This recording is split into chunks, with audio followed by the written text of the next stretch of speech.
commençons par l'affirmer. Le climat, l'environnement, l'anthropocène, ce sont des questions socialement vives. Elles donnent lieu à des controverses, à peu de consensus, que ce soit au niveau de l'école, d'un territoire, d'un pays ou au niveau international. S'aventurer l'école de la recherche n'est pas prescripteur. Nous ne sommes pas là à travers ce MOOC pour établir une hiérarchie des approches ou en privilégier certaines. Nous sommes là pour vous apporter une radiographie, une boussole pour vous orienter, une cartographie. Et c'est ainsi que nous souhaitons mettre l'accent sur la particularité des questions socialement vives à l'école.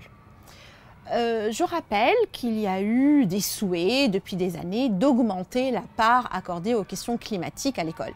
Il en fut de même pour le numérique, il en est de même pour tout ce qui concerne la laïcité. Il y a toujours cette volonté d'accroître, d'accumuler des connaissances pour les élèves.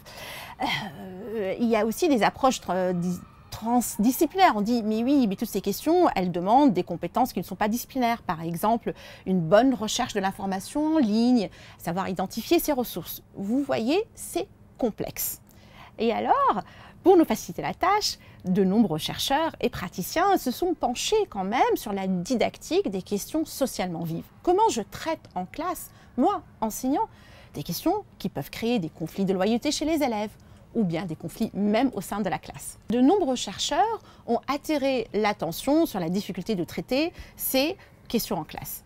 Et pour nous aider en tant qu'enseignants, ils ont identifié de nombreuses postures que les enseignants adoptent plus ou moins consciemment. Donc il est intéressant pour nous d'en prendre connaissance pour éclairer et expliciter notre propre attitude vis-à-vis de nos pairs, nos collègues, les hiérarchies, mais également le monde scientifique et surtout vis-à-vis des jeunes.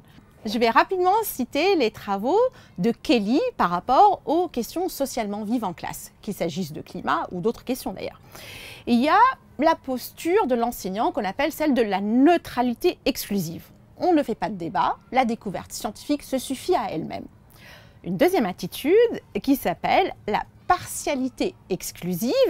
On prend un point de vue particulier, par exemple les travaux du GIEC, ou bien une vision pro ou anti-nucléaire, et on défend celle-là. Une troisième attitude, elle est dite celle de l'impartialité neutre. Que veut dire quand un enseignant l'adapte dans la classe? Ça veut dire qu'il laisse les élèves débattre entre eux sans prendre position. Ils restent neutres et ne font pas une conclusion qui amènerait dans un sens ou dans l'autre. Et la quatrième, qui est celle de l'impartialité engagée.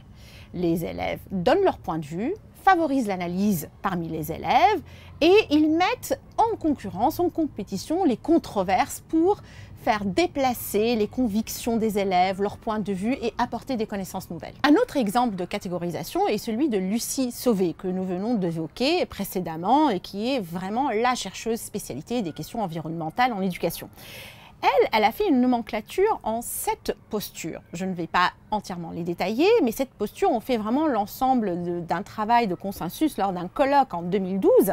Et je vais rapidement vous en donner les éléments principaux qui peuvent nous guider dans nos pratiques de classe. La première est celle de l'engagement ou de la promotion de l'éducation au développement durable en tant que projet de société. Donc vraiment auprès des élèves, on leur dit que l'éducation au développement durable est un projet de société que nous faisons nôtre à l'école. La deuxième est celle de la réponse à la prescription. L'institution me demande de faire ça, je le fais en tant qu'enseignant sans aller au-delà. La troisième, c'est celle du questionnement. C'est-à-dire que les enseignants engagent les élèves et s'engagent eux-mêmes en tant que communauté de pédagogues-chercheurs de se poser la question de quel est l'apport de l'éducation au développement durable par rapport au projet éducatif, qu'il soit celui de l'établissement, celui de ma discipline, et s'interroger également sur les données qui font que les instances privilégient telle ou telle approche.